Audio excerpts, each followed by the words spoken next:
Asmat Gurubhyo Namaha, Asmat Parama Gurubhyo Namaha, Asmat Sarva Gurubhyo Namaha.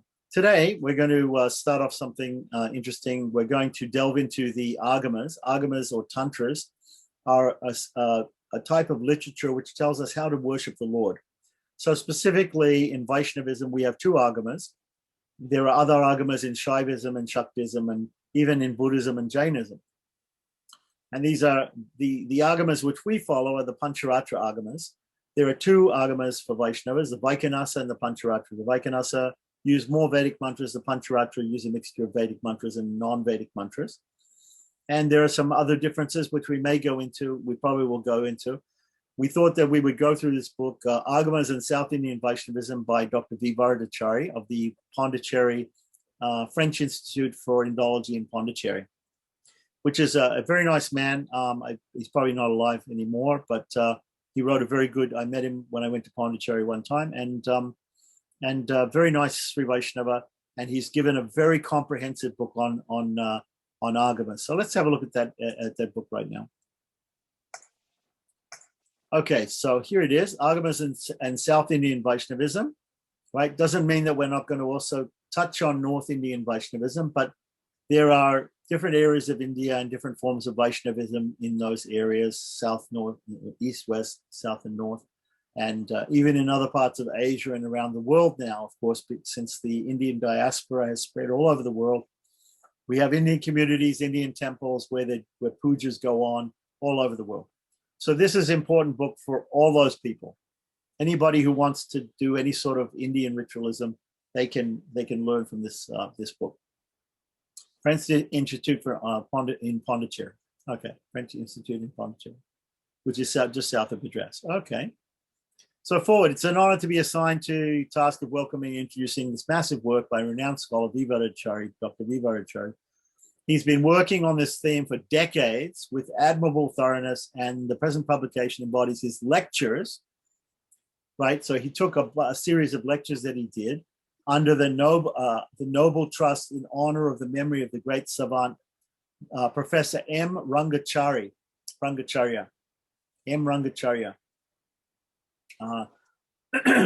The trust was brought into existence by the highly accomplished and venerated son of the professor, right?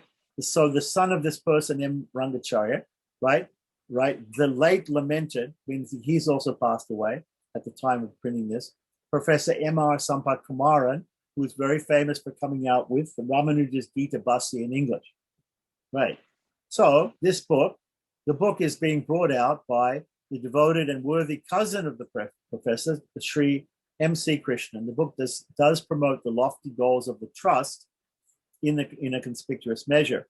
About the book itself, considering its vast scope and patient scholarship and meticulous documentation, it's hardly possible to pronounce a just and adequate estimate. Luckily, such is not the function of a foreword. The author starts with the giddy and dim heights of the Vedic religion. So he's going to trace it all the way back to the Vedic religion. He's going to explain how the Pancharatra and the Vaikanasa agamas, the agamas in South India are traced back even to the Vedic religion, and advances methodically, right, step by step, to a delineation of recent Hindu philosophy and religion, which are dominated by the agamas, right? So the recent Hinduism, what is called Hinduism, is agamic in nature. Even if we go to Bali, the Hinduism there is agamic. All of these recent Hindus are agamic rather than being Vedic, right? There's agama and nigama. In Sanskrit, we say agama and nigama. Nigama means the Veda, and agama means not the Veda, so not Vedic in character. So the recent Hinduism is agamic in character, whether it be Shakta, Shaiva, or Vaishnava. So that's what I said. So there's these different forms of agama, right? Shakta, dealing with Shakti or the goddess, the supreme goddess. Shaiva, dealing with Shaivism, and Vaishnava, of which I mentioned the Vaikanasa and the Pancharatra are the two versions. Not that the hoary heritage of the Vedas, Upanishads, epics, Puranas, and Smritis are discarded, but it is subsumed and concretized in the living traditions of practical Hinduism. Our author takes the treatment to further particularization and brings it up to the present, to South Indian Vaishnavism. So from the Vedas all the way up to South Indian Vaishnavism. The treatment is neatly introduced with a clean formulation of the subject matter. The validity of the agamas, right, was sometimes questioned in the Orthodox Hindu tradition itself. In fact, Shankaracharya writes specifically against the agamas and against Pancharatra in particular, the school of Pancharatra. He doesn't like it at all. That's why he's saying, and that's why Yamunacharya and Vedanta Deshika later on had written their books, Agama Pramanya by Yamunacharya, and which means proofs of why the agama is bona fide, and Pancharatra Raksha, or a protection of the system of Pancharatra, the school of Pancharatra, by Vedanta Deshika. So these books had to be written because people criticized these Pancharatra, they criticized the agamas. The validity of the agamas was sometimes questioned by the Orthodox Hindu tradition itself, and hence the question of their validity is considered critically and exhaustively in the context of the Vedic tradition. So we should look at this. We should look at these claims by Shankara and things as to why he says he doesn't accept the Pancharatra, he doesn't accept the agamas. And why do we accept the agamas? Why do we accept we call ourselves Vedantins, we call ourselves followers of the Vedas.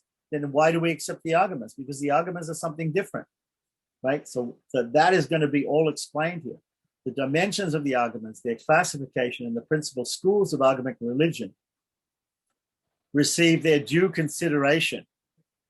And they're even going to mention different schools, the different sampradayas, like the Vallabha Sampradaya, the Chaitanya Sampradaya. They're also going to be mentioned in this book, and how they've grown out of the original Pancharatra Agama. This discussion arrives naturally at the second focal point of this work, the Vaishnava Agamas. Their twofold tradition of Vaikhanasa and Pancharatra is taken up in all the required completeness. We have given a full map of the Pancharatra texts, how the spirit and doctrines of this Vaishnava Agamic tradition penetrated Vaishnava literature in general is shown in great detail. The living Hinduism of recent times centers around worship. The principles and techniques of worship in private and in temples receives ample description. All that's going to be covered, not excluding the art and the science of the construction and maintenance of temples. That's also going to be discussed, and the icons that are adored within them, the deities. How this conception and the practice of religion deeply entered into the actual life of the people in all aspects is brought out in the concluding chapters of this book. The book, one may ask, errs in its abundance, right? If we can say that there's anything wrong with this book, it is just too comprehensive. But it wields the bewildering mass of data into an integrated design. All the old sources and all the writings on the agamas by modern writers are noticed and judiciously put to use. By far, this is the weightiest modern and treatment of the agamas, right? This is the best one, right? While thanking the publishers, we are of the hope we are to hope for a right reception to this altogether solid contribution, and that was by a person called S.S. Raghavachar, who was professor and head of the Department of Philosophy, retired, right? University of Mysore. He's written also many other books, which I have on Bhagavad Gita and different things. A very, very good scholar. He wrote that in 81. Okay, so the preface is, the following pages contain an account of the origin, the growth, and the development of the agamas with special reference to the Vaishnava kind. So we're talking about all agamas, but specifically the Vaishnava kind of agamas, meaning the Pancharatra and the Vaikhanasa, and then specifically the Pancharatra, because that's more important to us. They are written after a deep study of the original texts of Vaikhanasa and Pancharatra. In the actual French Institute in Pondicherry, where Dr. Vardachari was living and working, maybe not living, but he was working there, right? There are many, many manuscripts. And in fact, their manuscript library is online, and you can go and you can consult the original manuscripts and transliterations of the manuscripts for different agamas. Most of them are Shaiva Agamas and Shakta Agamas, but there are some Vaishnava Agamas there too. So if anybody's interested to access their Mukta Bodha library online, let me know, and we can definitely go there and we can look at some of those texts also. They're all in Sanskrit, of course. Right? Interest was aroused in me for the study of Vaishnava Agamas when I went through Professor Otto Schrader, right?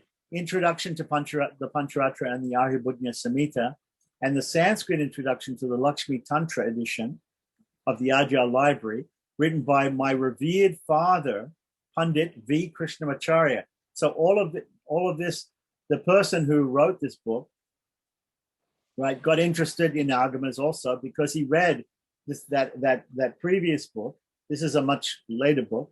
The previous book written by Otto Schrader and also the Lakshmi Tantra, which was given in Sanskrit and now is in complete English translation also by a Western scholar from the Ajah Library. Okay, so these two are the only invaluable authoritative sources for the proper understanding of Vaishnava Agamas at the time that he wrote, right? So now we have more things. We have a very famous Western scholar from Syracuse University in New York called H. Daniel Smith, who is also a Western expert in Agamas, and he's written a descriptive bibliography of the text of the printed text of the Pancharatra Agamas, which is also in English, which is also a good thing. If anybody wants that also, these things are all available for download on archive.org.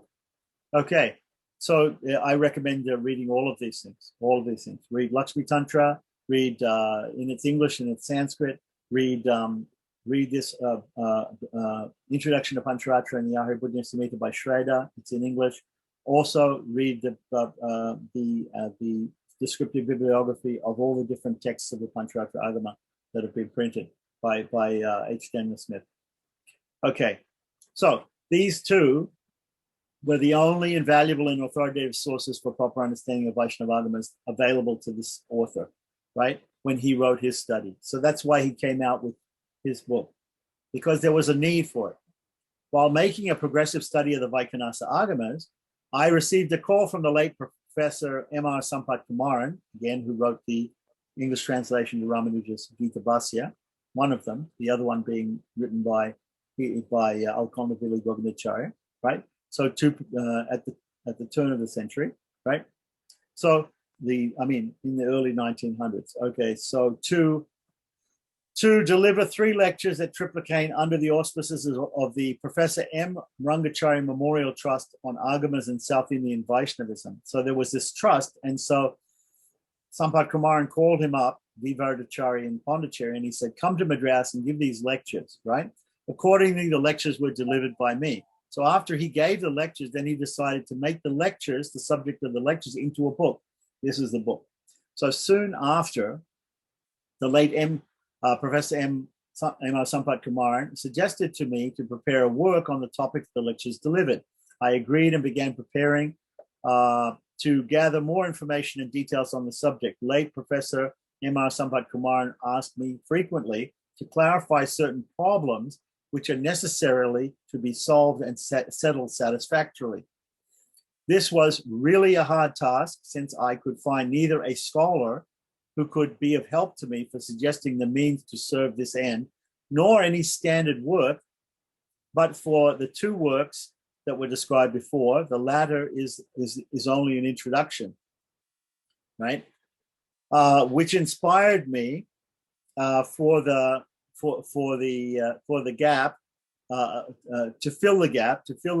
fulfilling the gap of the study of Agamas. I do not lose heart, but managed to have the matters cleared with the help of these 2 works and the standard Samhitas of the Vaikhanasa and Pancharatra. Therefore, the credit should go to late Professor M.R. Sampath Kumaran for much of the contents and treatment of this work.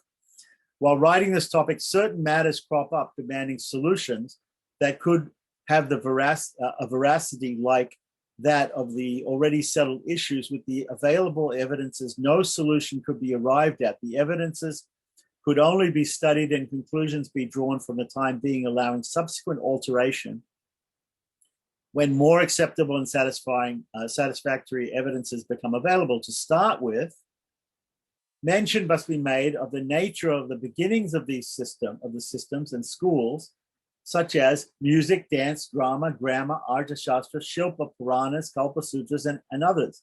All of these things come into the study of agamas. Eminent sages have their names associated with these. Sometimes the same name occurs for more than one branch or one school. The sages have been related to each other as master and pupil and indebted mutually or bearing mutual influence. So the schools are taken to be interrelated and interdependent too in some respect. When the idea of the whole could thus be prevailed, it is not proper to treat one system as fully derived from another unless there is direct evidence to support that. Right, so there were so many influences on the agamas, and you had to talk about all of them. The question of the Shakta agama alone, to have been a precursor to other kinds of agamas should therefore be treated as idle. So we don't accept this idea, but some people have this idea that the Shakta agama was the first agama, and the Shaiva and Vaishnava agamas came later. Equally baseless is what he says, should be the reason that the agama should have had its home in India or outside India. There's also people who say the agamas came from outside of India, right? So it's not accepted. With our limited knowledge of the situations in the remote periods, it is too early to be dogmatic for suggesting a period or periods for the origin of the agamas. The origin of the agamas historically is unknown, right? So suggestions have been made by some writers that the agamas are anti-Vedic and should have arisen under the impact of the waves of life of the Aborigines of India. It is to be observed here that borrowing, whether linguistic, religious, or cultural, is always from those who are spiritually and morally superior and politically dominant in power. Minor impacts could have been made there on the cultured class coming from the tribes, but wholesale concept of agama way of worship could not have emanated from the tribes, right? So his idea is that there's some people who say, oh, the agamas grew up from the native Indians and the people who didn't know Sanskrit and like that, and so that's what they grew up amongst them. He's saying no, it's always the case that when things grow up, they come as being taken from more culture to less culture. So he didn't accept this, that they grew up as the musings of tribals and things like that, the agamas. So the minor impacts could have been made, have been on the culture class coming from the tribes, but wholesale concept of agama worship could not have emanated from these tribals or the tribes. The agamas must therefore be treated as supplementary to the Vedas. That's his conclusion. Ever since the agama mode of life and worship came into vogue, there were hosts of writers on the Smritis and Puranas to denounce it as unauthoritative and anti-Vedic, like I said, like Shankara. However, the agama mode has come to stay stabilized and get intertwined with Vedic practices, right? Thus, the Vedic mantras are used in agamas, right? The reference to the linga in the Taittiriya Aranyaka 10:43-47, right, which is in the part of the Taittiriya Aranyaka that talks about Shiva, right, should be taken to point to the prevalence of offering worship to the symbol or the pratika, which is as valid as the yantra, representing a stage prior to the evolution of the pratima or the idol. So there was a progression here. The pratika or the symbol, like a lingam, right? And then we see, if we go to Bali, in Balinese, they have Hinduism. They have Brahma, Vishnu, and Shiva lingams. They have different lingams which represent different deities. So it's possible that these symbols evolved into the form of deity worship that we have, like that. Prior there was these symbols and yantras and things like that, and they became deities. So then there are the compositions of the Alwars to take into account. Okay, so since we're not really talking about the Shaivites, so if you talk about Shaiva Agamas, the people who do Shaiva worship, they also have their 63 or 64 saints, right? Where we have the 12 saints, the 12 Alwars, who wrote 4,000 songs. The Nayanars are the Shaivite saints who also wrote in Tamil songs of devotion to Shiva, which are important for those Shaiva Agamas. There are shrines whose glory is sung by them and recorded in the Nalaya Divya Prabandham, right? So these shrines are agamic temples. They're temples that use agamic form of worship. They are mentioned in the Nalaya Divya Prabandham, which is such an ancient literature. So there are also agama texts which mention these different temples, like the Parameshwara Samhita, which is the main Samhita in Sri Rangam.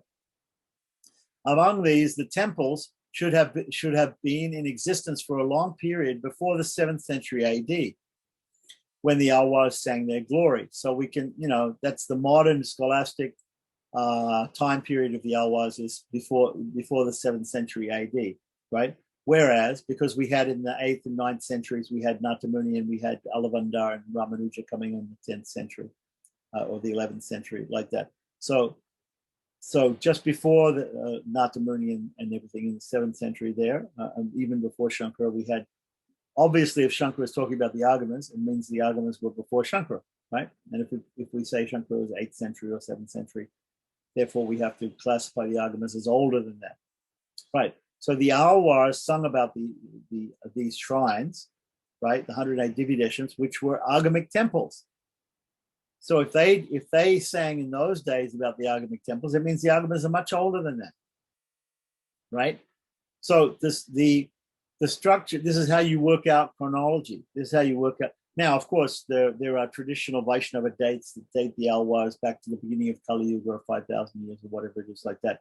But here he's talking in scholarly terms, so that's at least we have to understand that and accept that. The structures in most of these huge shrines, which are built according to the sculptural and agamic directions, should be placed at a period later than the Alwars. Whereas whether these temples were built according to the agamic directions cannot be proved with any degree of certainty. Right. So obviously the big temples like Sri Rangam grew over a period of time. Whether they were built according to agama directions or whether the agamas simply took the temples that were already built and wrote literature about them is not really understood. The shrines at the Parameshwara Vinagaram, at Parameshwara Vinagaram, Tirukotiur, right, Kadalur, Sri Rangam, and others reveal through their structures that they bear agamic influences. This cannot be said of other shrines. So there are other shrines which do not have agamic influences. Besides the two important as well-known shrines of Sri Rangam and Tirumala, right, meaning in Tirupati, Tirumala, up on the hill, have their Vimanas named Pranavakara, Sri Rangam's Vimana, over the deity, which is the dome over the deity, is called the Pranavakara in the form of a Omkara or Pranava. And the one over Tirupati Balaji in Tirumala is called the Ananda Nilaya. Nilaya means a place, and Ananda means bliss, the place of bliss. Okay, so neither the Shilpa Shastra nor the Agama texts envisage the erection of the Vimanas of these kinds. So that's interesting. So we don't find them mentioned in the Agama text. In fairness, of course, Tirupati is a Vaikhanasa Agama temple. Sri Rangam may have been a Vaikhanasa Agama temple in the beginning, but is now Pancharatric temple following Parameshwara Samhita, according to the rearrangement of the ceremonies by Ramanuja and later Acharyas. It must be therefore be taken that the Agama texts were not as ancient as the compositions of the Alwars, and that even when they had became composed, they did not have their full impact on temple constructions.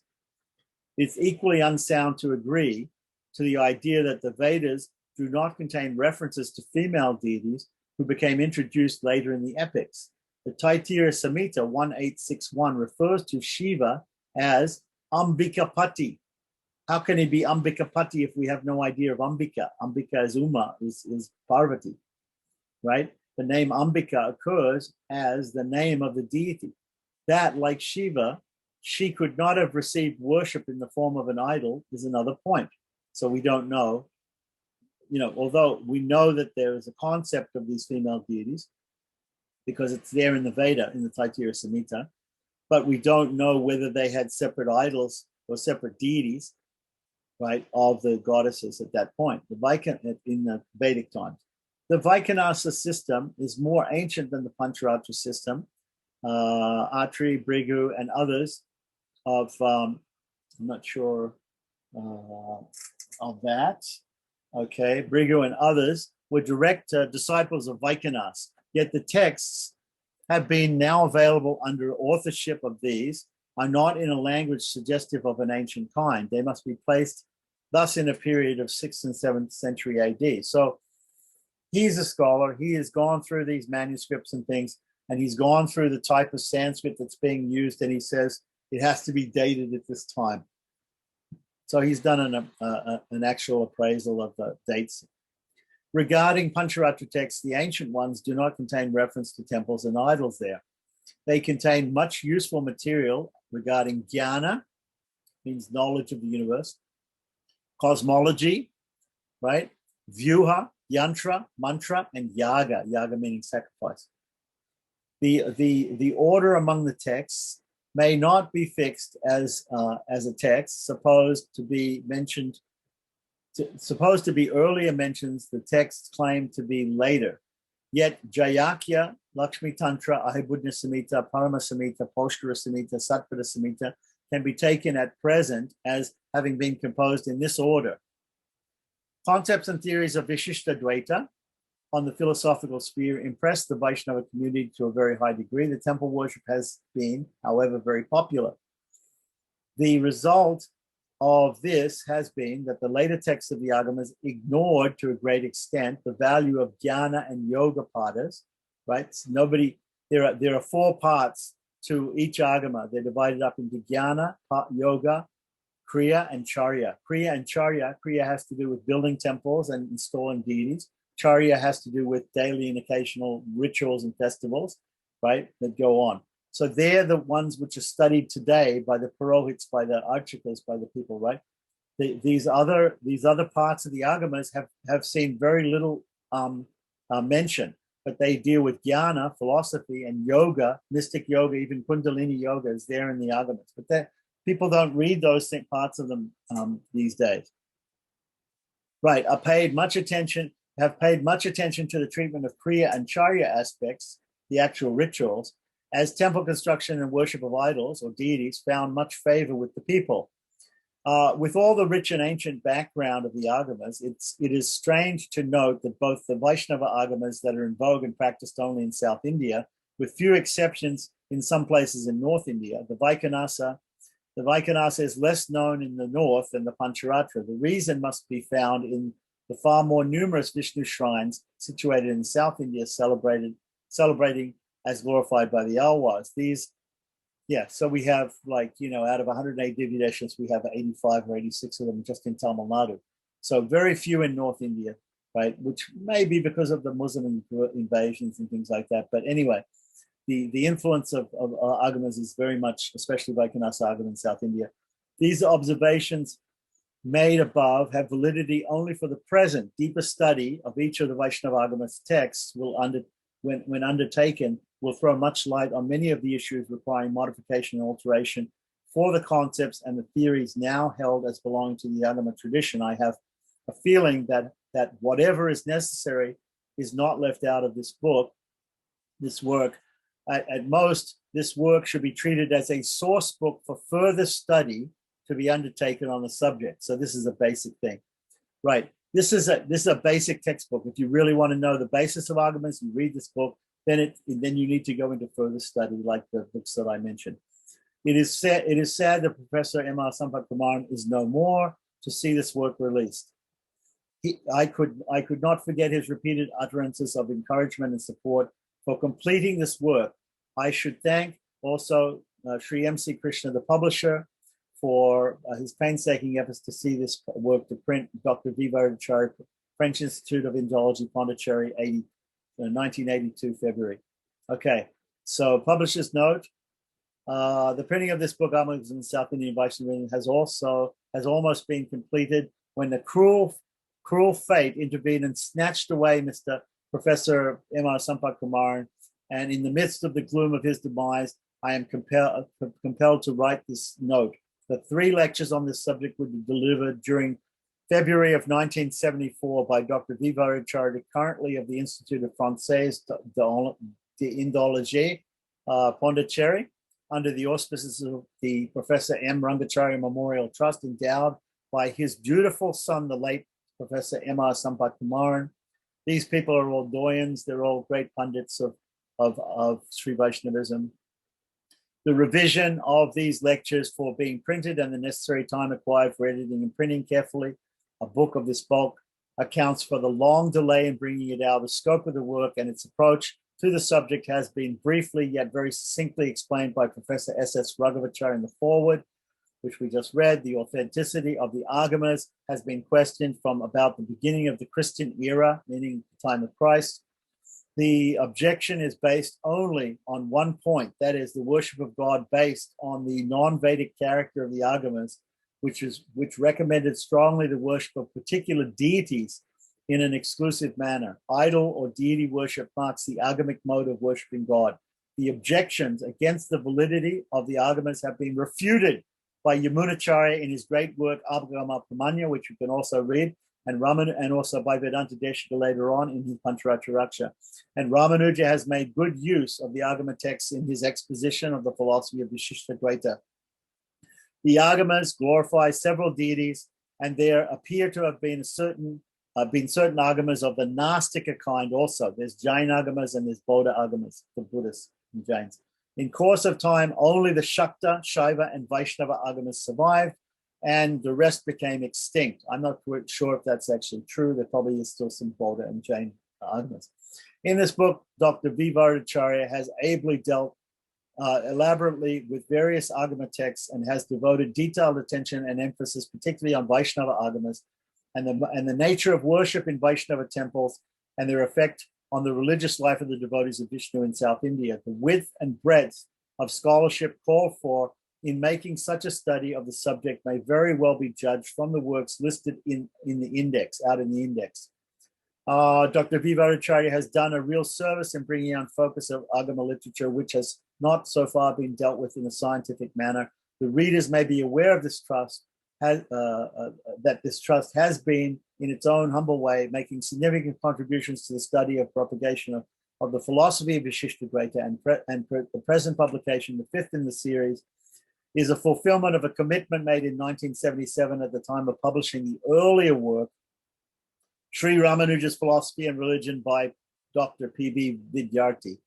It remains for me to express my thanks to Dr. V. Raghavan and Dr. C.S. Parthasarathy, Sri C.S. Parthasarathy Iyengar, both of them no longer with us, and Professor A.N. Parasuram, who presided over the 3 days of the lectures and concluded the proceedings. I'm greatly indebted to Professor S.S. Raghavachar, who, in spite of his failing health, had been good enough to write the foreword in his inimitable style.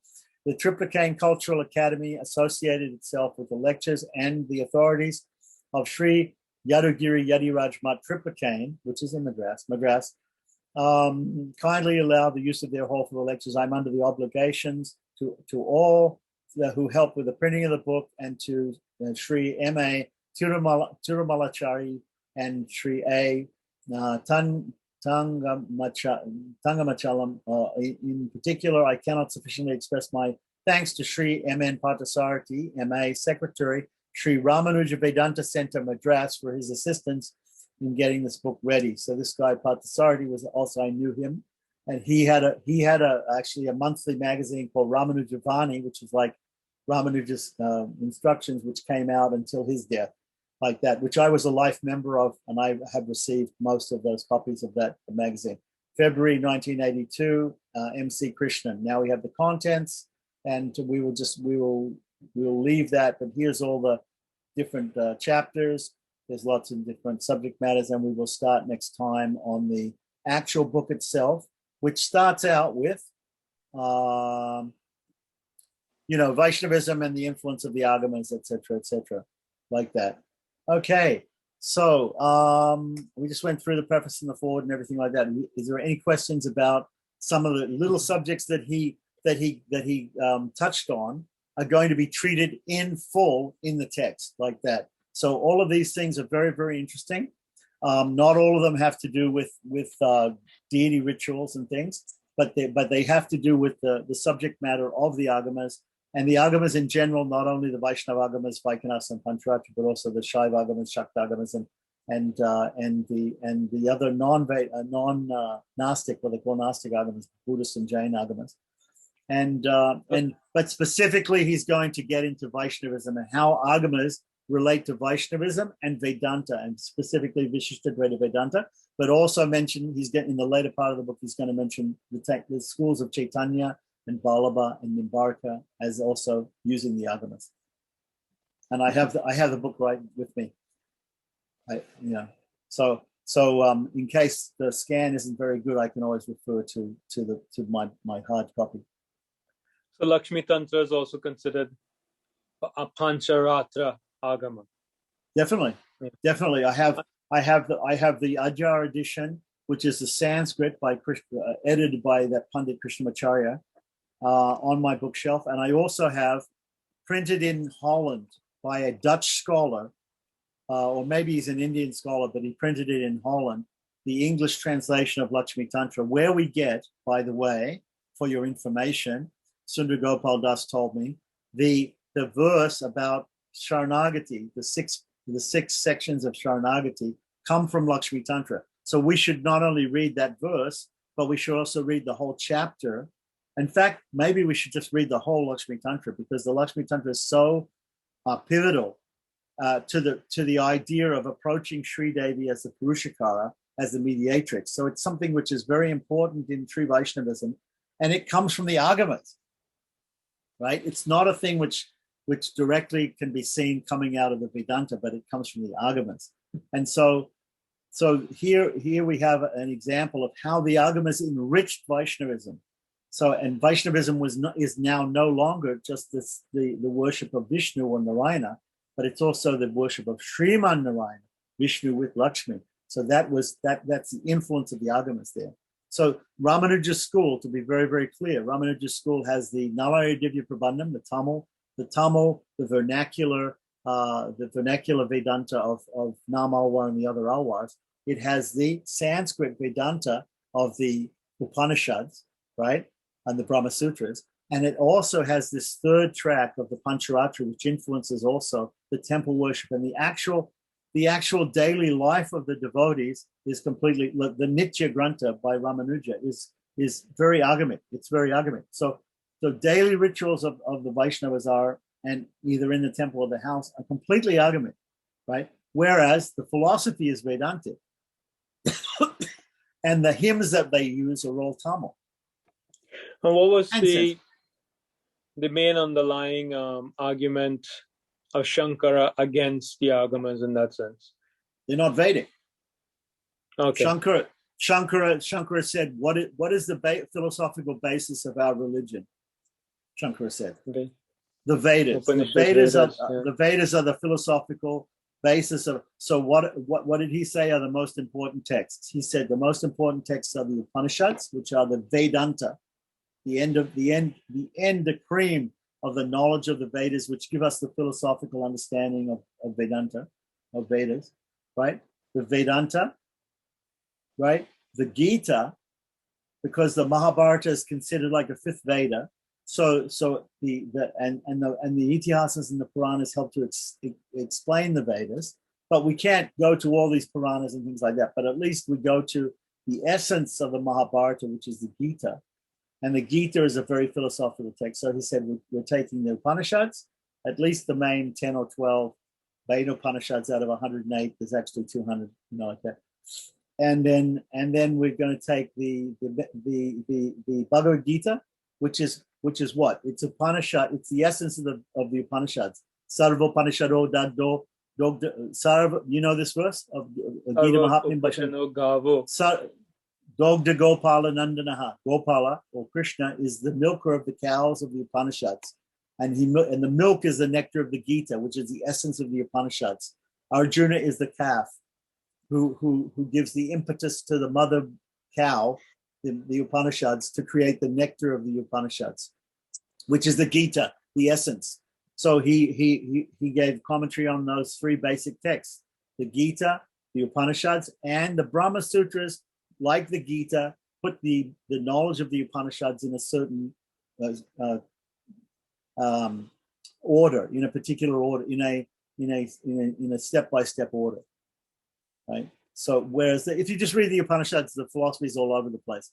In the Brahma Sutras, it comes one after another. So the sutras are very terse and very complex. So each sutra, what Shankara did was he started the idea of commenting on each sutra by putting Upanishadic quotes from different Upanishads for each sutra to prove the commentary by Shankara, Madhva, Ramanuja, Nimbarka, Ballabha, by Baladev even, right? The commentaries on Vedanta Sutras are nothing but these acharyas going to the Upanishads, bringing out pramanas from the Upanishads, from the Veda, and saying this sutra, the pramana for this sutra is there in the Vedas, and that's the purport of this sutra.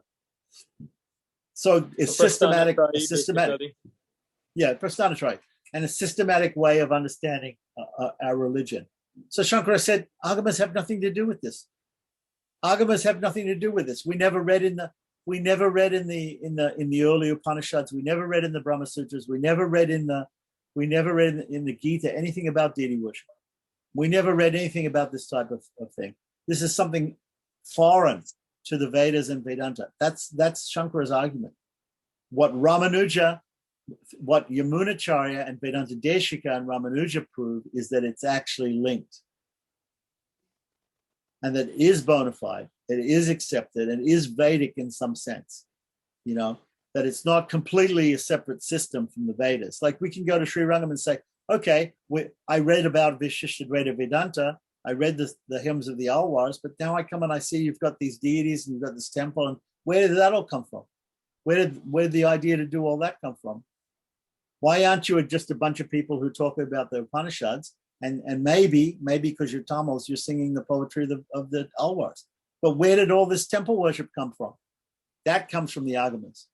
And so Shankara said that has nothing to do with the basis of our religion. There's nothing in the Prasthanatraya about this. So therefore we reject it. Ramanuja, Yamuna, and Deshika said, no, it does have something. It is connected. We can prove it's connected, and here's our proof. Agama Pramanya by Yamuna and Pancharatraksha by Deshika. These give the proofs. And Ramanuja, his Nitya Grantha, and other acharyas also have given the proofs of how the Agamas is part of our Vishishtadvaita Vedantic life, and part of all the Vaishnavas' way of life. The Agamas are part of that, and they're Vedic in nature. Ultimately, they have some connection to the Vedas. Obviously, they're not directly there in the Vedas, agamic ideas, but he's going to prove that they are texts which also, just like the Gita explains the Upanishads. We don't reject the Smriti. Gita's Itihasa from the Mahabharata. It's Smriti. We don't reject all the Smriti just because it's Smriti. We don't. There's people like Dayananda Saraswati, the Arya Samaj. They say we don't accept anything that was written after the Vedas. The Vedas is it. That's all. And therefore they reject deity worship. That's why the Arya Samajis, they just do fire sacrifices, because they say this is the Vedic religion. This is the original religion. It had nothing to do with deities. But what he's saying here in his foreword, he was saying, even in the Taittiriya Aranyaka and the Taittiriya Samhita, that's the Vedas. In there, it was mentioning the pratikas, it was mentioning lingams, it was mentioning forms, and it was mentioning yantras, which were the precursor to these deities like that. Even scholars have to accept that. So it has its origin in the Vedas. If it has its origin in the Vedas and it explains the Vedas, it's Vedic in some sense.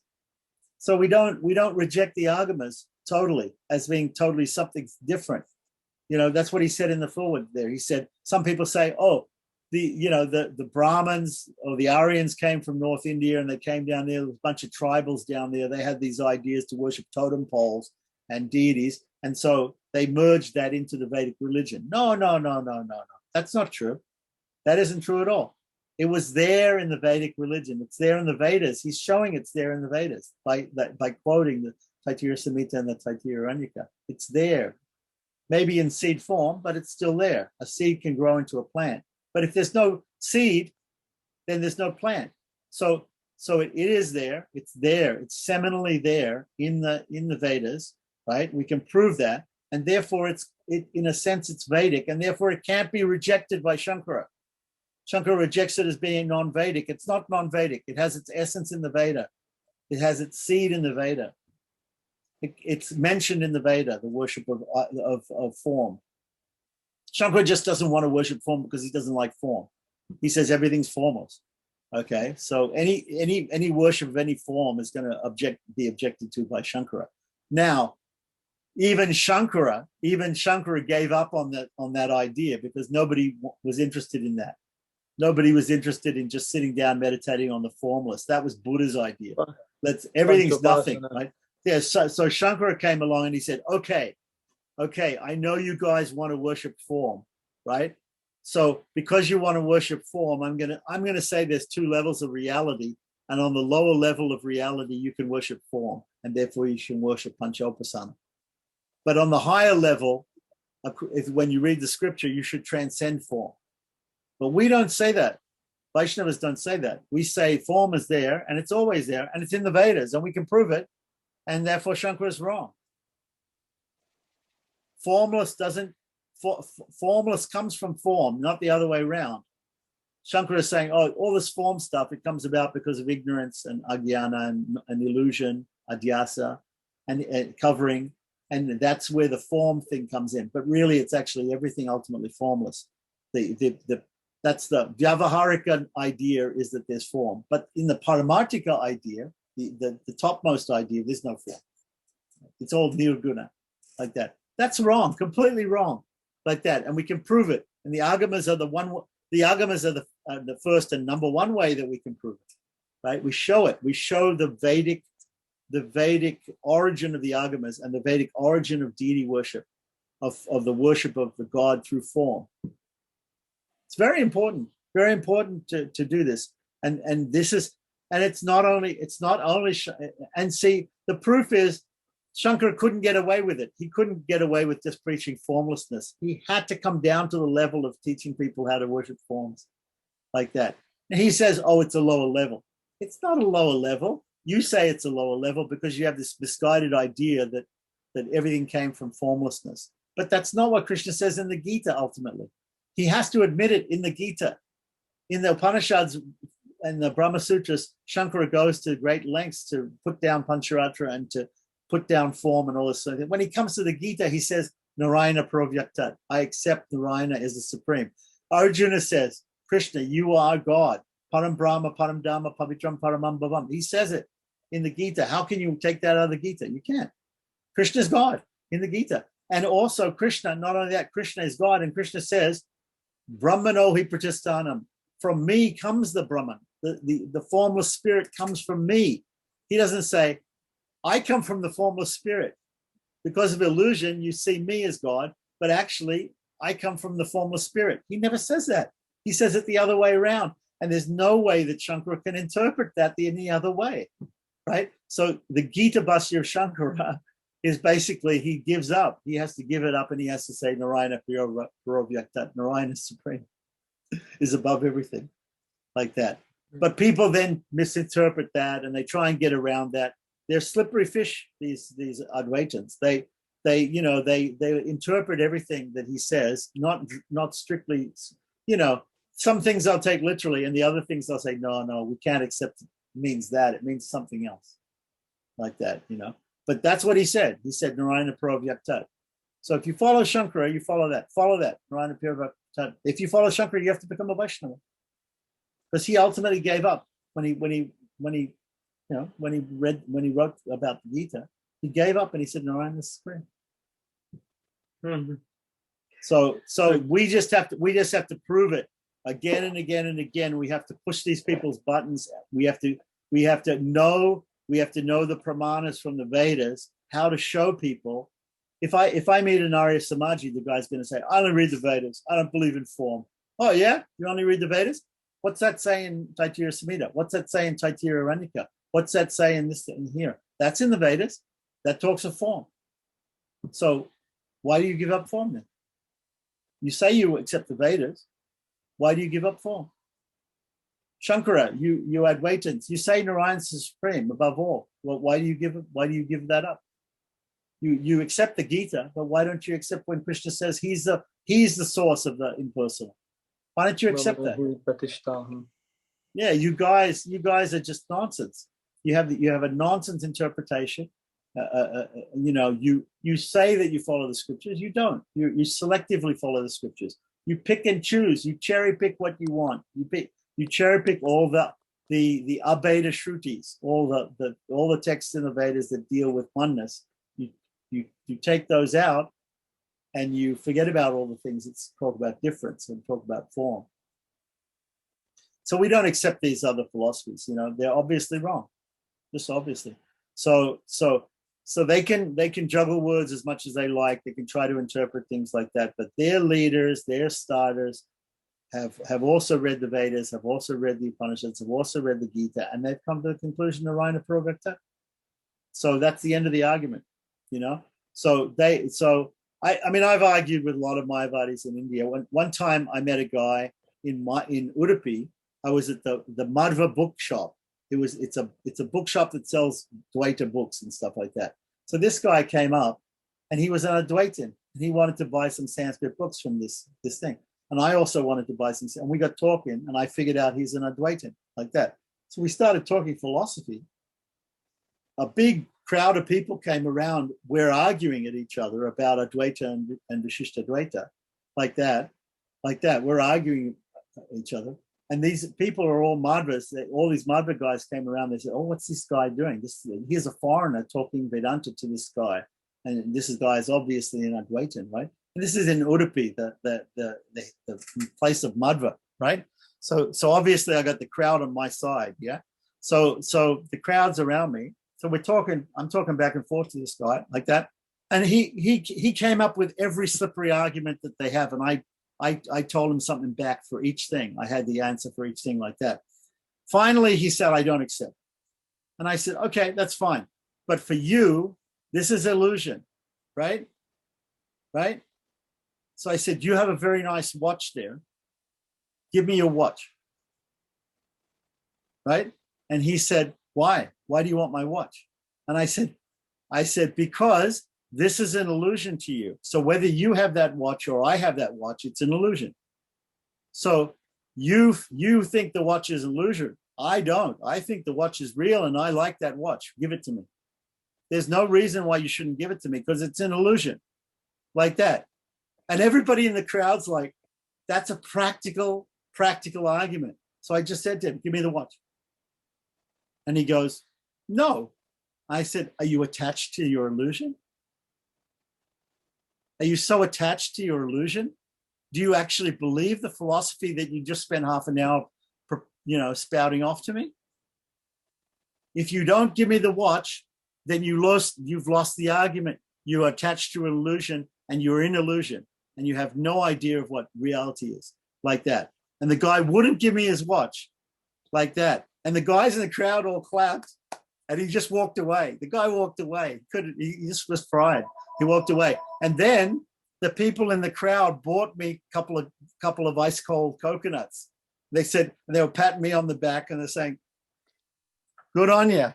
You did well," like that. So these people were very happy at that. That was a really fun day for me, like that. I got mad at that guy. So I kept telling him philosophical arguments, and he kept wiggling out of them. So then finally I thought, I'm not going to say anything philosophical. I'm going to say something practical to this guy that shows everybody in this group that he's impractical, that he doesn't know what he's talking about, and he's not actually as realized as he says he is, like that. So I said, "Give me your watch." Yeah. It's a good tactic. Anyway, so that's why we need to know these things. We need to know the agamas. We need to know the validity of the agamas so that we can defeat Advaita and we can defeat other people, even Bodha. We need to know the validity of our scriptures, right? Just like today in America and all over the world, there's this idea of false news. So some people, they say, oh, they have conspiracy theory like that. They have a conspiracy theory like this, like that. They don't know how to separate fact from reality, right? They see something on the internet, some wild story, and they believe it like that because they don't know how to separate fact from reality. They don't know proper epistemological system of how to understand real knowledge like that, and they don't know how to they don't know how to understand what sources are bona fide and what not bona fide. We say you have to accept when you can't measure something, when you can't understand something by logic or by empirical measurement. It means you have to take authority, right? We have pratyaksh, anumana, and shabda. So shabda is the ultimate resource that we go to. What is shabda? Shabda means ultimately scripture, it means guru, sadhu, shastra. So we have to go to an authority that we trust, and we have to hear if we can't understand something logically or by sense perception or empirical knowledge. The question is, what authority do we accept? If our authority is Sai Baba or authority is Rajneesh or authority is some Maharishi Yogi or whatever, people that don't know, people that have these weird philosophies, then we're going to be fooled. If we pick a good authority, if the authority is sound, a good guru, a good scripture like that, if we can prove the validity of our scripture, and then our scripture says something, then people have to accept it, right? But the problem is people have not got discrimination these days. They can't discriminate what's real and what's not real, you know? Yeah. My translation of the Bible says don't murder. Your translation of the Bible says don't kill. Which one is real? Is it don't kill? Those Christians who say do not kill, thou shalt not kill, they're vegetarians. Those Christians who say thou shalt not murder, eat meat. They're not cannibals. They don't believe in cannibalism. Maybe there's a Gita, not a Gita, a Bible for the cannibals too, which says something else. But you know, the interpretation of the words, or maybe it's the same scripture you're looking at. Look at the different sampradayas. They read the Gita differently. Look at Sarvapalli Radhakrishnan. You should surrender. Krishna says you should surrender to the unborn within me, not to Krishna himself. Prabhupada famously said that. Radhakrishnan said, it is not to Krishna that you should surrender, but to the unborn within Krishna. That's nonsense. See, there is no unborn within Krishna. Krishna is the unborn. Krishna is Krishna. He is God. Arjuna says that right in the Gita. Didn't he read that in the Gita in the 10th chapter, 11th chapter? Didn't he read that? Stupid. So this is why we have to know media bias. We have to understand our sources. We have to verify our sources, and we have to know our sources, and we have to be on the ball, and then we can defeat all these things easily. It's because people don't know anything is that they get defeated by these other philosophies. As soon as you have a little bit of knowledge, you can defeat. Look, at the time I had that argument, I was a young man. What did I know? Have I studied all these things? No, but I knew some basic things. Enough to defeat this guy who's obviously a Sanskrit scholar, but obviously an Advaitin. It was enough to defeat him, just to ask him for his watch. So you just have to know the points where they're absolutely wrong. You have to know. They get around it. They get around it. They try and fool you. Yeah. Okay, Swami, I'm gonna have to leave you.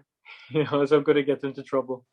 Yeah, that's okay. No problem. So we'll pick this up. This is a very good book, by the way. This is an excellent book, and it will be the basis for the rest of your life for more research into the Agamas. Yeah. Already we get the idea that we want to read the other books like Introduction to Pancharatra and Arhibudnya Samhita and Lakshmi Tantra, and we want to read these other books, and we can do that too. But this is the basic one. This is it's the latest one, the most comprehensive one. that bibliography, you should read that descriptive bibliography of all the different texts of the Pancharatra. It gives English summaries of all the different Samhitas. I don't know if you've seen that, but H. Daniel Smith has that. I have that on my shelf with also an index for it. If you want to look up any subject, any deity, any nyasa, like that, it's fantastic. I need to move to Maui. No, you don't need to move to Maui. All this stuff is on disc. All this stuff can be sent to you. No problem like that. You'll be very happy in the UK. Everything is nice there. You can. Why should everybody move to nicer in Maui? It may seem materially nicer, but you have lots of advantages there. You have temples. You have the association of lots of Vaishnavas like that. Here we have very few Vaishnavas. We don't have any temples hardly. So, all we have is our online presence. That's all we have is our connection, through this sort of medium, email and Zoom and whatever. But there you have real connection where you can get together and you can talk to people face to face, which is important. Swami. Person. I got my second Jai Shriman Ryan. so